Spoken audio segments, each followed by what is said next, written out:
Hi hello నమస్తే అండి. Welcome to Jhansi kitchen blogs.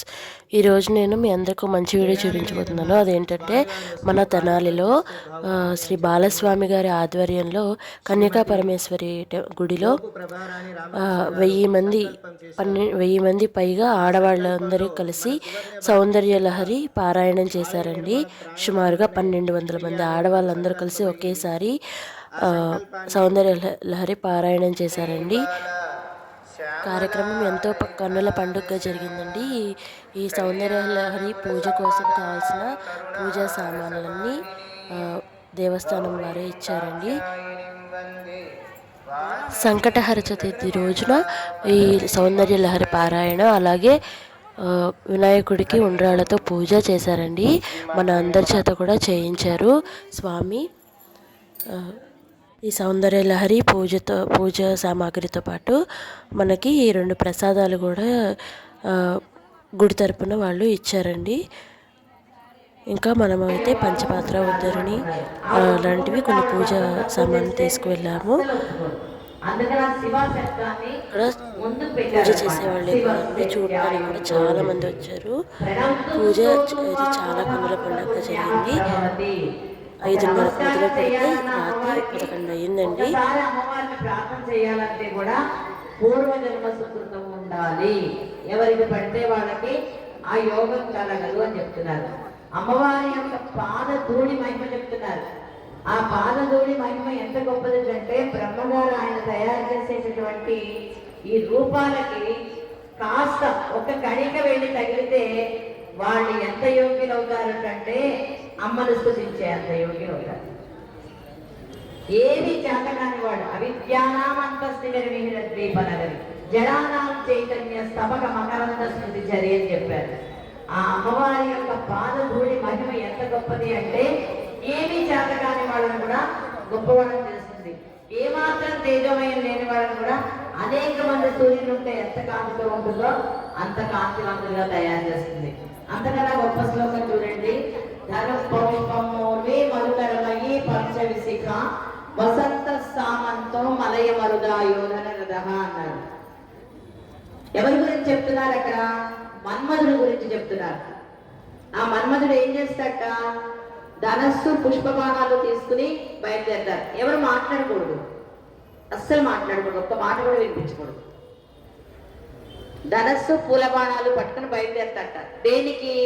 భార్యాభర్తల మధ్యన అనుసంధానాన్ని కలగజేసి సృష్టి అనేటటువంటి ప్రక్రియను జరిపించడం కోసం. ఈ మన్మధుడికి రూపం లేదు. మన్మధుడు ఒక సందర్భంలో ఈశ్వరుడి యొక్క కోపానికి గురయ్యి రూపాన్ని కోల్పోయాడు. అతని దగ్గర ఉండేటటువంటి ధనస్సు ఏమిటిట? చెరుకు గడతో చేసినటువంటి విల్లు. దానికి ఉన్న నారితాడు ఎలాంటిదిట? తుమ్మెదల వరస. తుమ్మెద పట్టుకుంటే ఉంటుందా అండి ఎక్కడైనా? చెరుకు గడ పట్టుకుంటే లాగి పట్టుకుంటే ఉంటుందా? విరిగిపోతుంది. రూపం లేని మన్మధుడు చెరుకు గడతో తయారు చేసినటువంటి విల్లు, దానికి ఉన్న నారితాడు తుమ్మెదల వరస, బాణాలు పుష్ప బాణాలు. పువ్వులు ఎంతసేపు ఉంటాయి? కాసేపటికి వాడిపోతాయి. అతనికి ఇంకా పక్కన ఎవరున్నాక స్నేహితుడు ఎవరు? మలయమారుడు. అలాగే రథసారథి. ఆ రథసారథి కూడా 2 నెలల ఒకటనమాట. వసంత సామంతో అన్నారు. ఇలాగా అతి స్వల్ప ఆయుష్తో ఉండేటటువంటి వాళ్ళు, స్వల్పమైనటువంటి శక్తి గల వాళ్ళు, వీళ్ళందరూ కలిసి ఎక్కడా చేయలేని విధంగా ఈ సృష్టి అనేటటువంటి కార్యక్రమం అమ్మ సహకారంతో చేస్తున్నారు అని చెప్తున్నారు. ఇవన్నీ తక్కువ శ్లోకాలు కాదమ్మా, చాలా విశేషమైనటువంటి శ్లోకాలు. ఆమె నడుభాగం సన్నగా ఉంది అమ్మవారిది. ఎందుకంటే ఇలా వర్ణిస్తున్నారు, ఆడవాడిని ఇలా వర్ణించచ్చా, అమ్మవారిని ఎందుకు వర్ణిస్తున్నారు ఇలాగా అని చెప్పేసి అందరికీ సందేహం వస్తుంది.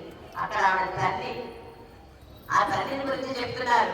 సన్నగా ఉన్నటువంటి ఆ నడుముకి దారపోగులా ఉన్నటువంటి ఒక సన్నటి ఒట్టానం ఉందిట, మువ్వల శబ్దం వినిపిస్తోందిట దాంట్లోంచి. అక్కడ కరికలపు కుంభస్థలంత ఆవిడ యొక్క స్థలభాగము 7 గుణయేళ్ళు యొక్క తలంతా ఉన్నాయట. దానికి శంకర్లు ఏమంటున్నారంటే, నా తల్లి యొక్క స్థలభాగం నిండుగా ఉంది కనుక పుట్టేటటువంటి ఏ జీవుడికి కూడా ఆహారానికి లోటు లేదు ఏమంటున్నారు, లోపల ఉన్నటువంటి అంతర్గతంగా ఉన్నటువంటి భావాన్ని తెలుసుకోకుండా నోటుకు వచ్చినట్టు మాట్లాడకూడదు. సన్నగా నడుము ఉన్నటువంటి స్త్రీకి సంతానం ఎక్కువ ఉంటుంది. అందుకోసం అని చెప్పి సన్నటి నడుము ఉన్నటువంటి స్త్రీ వర్ణన చేశారు. మనందరం కూడా నుంచుని వంట చేయడం పుణ్యమా అంటూ, కర్రీ పాయింట్ల పుణ్యమా అంటూ, ఏ పని లేకుండా టీవీ చూడడం పుణ్యమా అంటూ, ఫోన్ ఆపకుండా చూడడం పుణ్యమా అంటూ నడుములనే లేకుండా చేసుకుంటాం. నొప్పులు తప్ప నడువు లేదు. అవునా? ఒప్పుకుంటే అమ్మవారి దగ్గర గొడవ ఉండదు. నేను కూడా అలాగే ఉన్నానని చెప్పేస్తున్నాను అన్నమాట. అందుకనే ఆవిడ ఏం చేస్తుందట, పురవనితురామో పురుషిక.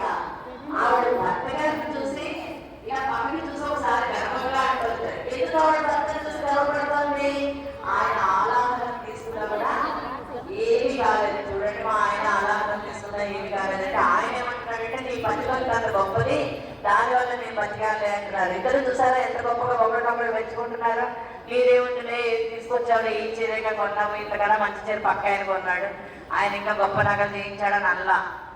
ఇంతమంది చరాచర జలాలని అన్నిటినీ రక్షించడం కోసం, ప్రాణికోటిని సంరక్షించడం కోసం ఆయన ఆలాలను తీసుకున్నారు.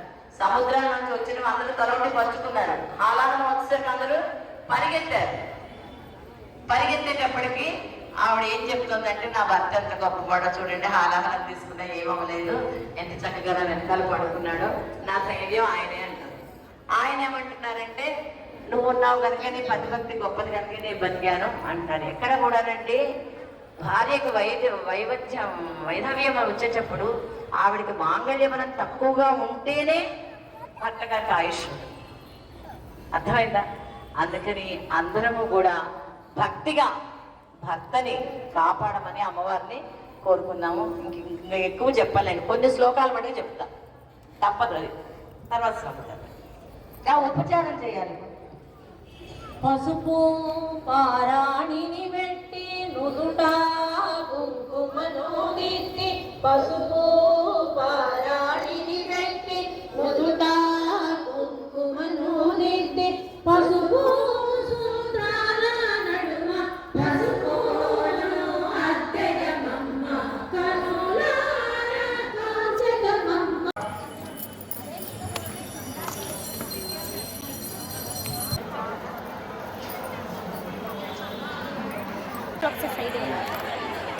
గ్లాస్ ఇచ్చేయండి మళ్ళీ.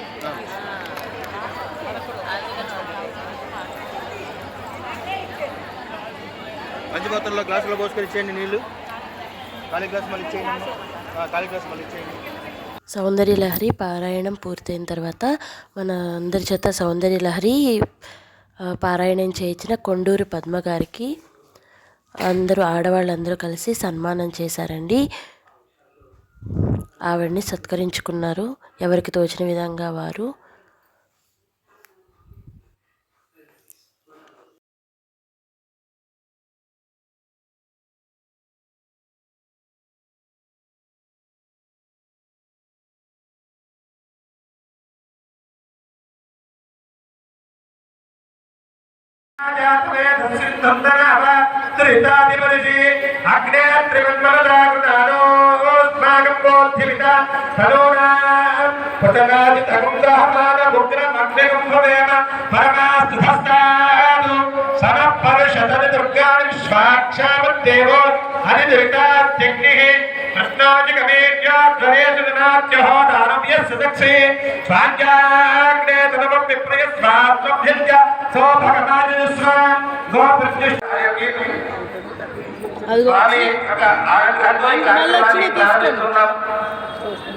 గుడి సంబంధమైనటువంటి వారందరూ కూడా స్వామివారికి వస్త్ర సమర్పణ చేస్తూ ఉన్నారు.